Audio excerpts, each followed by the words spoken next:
is a court battle that will have everyone talking. Mississippi is asking the U.S. Supreme Court to overturn Roe v. Wade. Yes, the landmark decision in 1978 that legalized abortions across the country.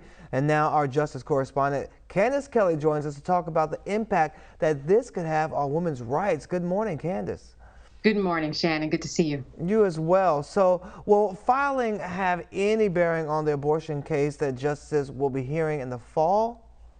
Right. Well, this is a filing by the Mississippi Attorney General and several other attorneys who are trying to really show their hand and say, this is what we believe we are going to argue when it comes to this abortion case that the Supreme Court will hear when they get back in session in the fall. Essentially, this is what the Attorney General, Lynn Fitch, will be saying and probably arguing in the fall, that the Constitution's text says nothing about abortion, nothing in the Constitution's structure implies the right to abortion or prohibits states from restricting it. So essentially what they're saying is that, listen, you are egregiously wrong, which is what I'm quoting from the filing, and even thinking that the Constitution has anything to say about abortion. It doesn't really exist. The word isn't mentioned, and those powers should be reserved to the states. Now, will this have any bearing? Perhaps, but we know that there are many things that are not mentioned in the Constitution, whether it's defamation or tech privacy or the word computer. Yet we still have laws that govern them,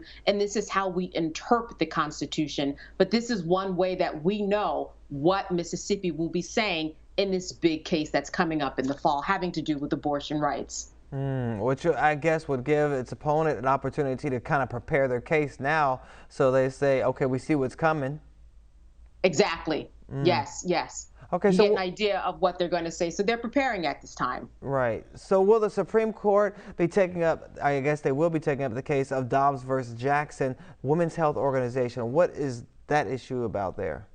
So really what's at stake here is when a baby is viable, and then in addition to that, based upon that viability, whether or not a woman can get an abortion. So the Mississippi state law says that after 15 weeks, a woman cannot get an abortion because of the viability of a fetus. Well, in terms of when viability or when a person is actually humanly formed is on the table, as well as making it hard for women to actually get an abortion before or after 15 weeks. So all of this is going to be on the table for discussion. Again, the Mississippi Attorney General is saying that this is something that the states should decide, that this is an egregious error, but we're going to certainly hear more about what's going on when the fall comes up and gearing up. It's like campaigning. When we think about the Supreme Court and what they're going to do, now people are gearing up. They're trying to figure out what the arguments are going to be. And remember that President Donald Trump, he vowed to name justices who would overrule Roe. So this is certainly something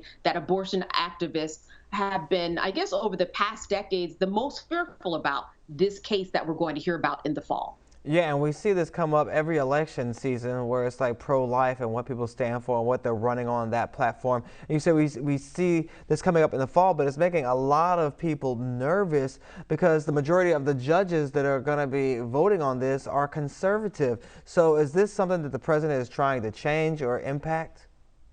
You know, the president has established a committee made up of 36 people in order to figure out, can we actually change the court? Can we look at it and make good on a campaign promise that he actually made when he was running to examine the subjects of expanding the court, maybe settling term limits, and just looking at some recommendations, some ideas about what will happen if we change the court, change how many justices are on the court, and figure out where do we go from here. This 6-3 conservative bent here is something that has a lot of people concerned, especially since Justice Amy Coney Barrett, we haven't heard anything from her in terms of abortion rights, but we already know that she has been a vehement opposer to those who get abortions. Yet she said when she was being confirmed that she would be fair in assessing any abortion case that came from her. We will see how that plays out. In fact, 6 of the justices have a history of being against abortion, but we'll see if politics and their personal feelings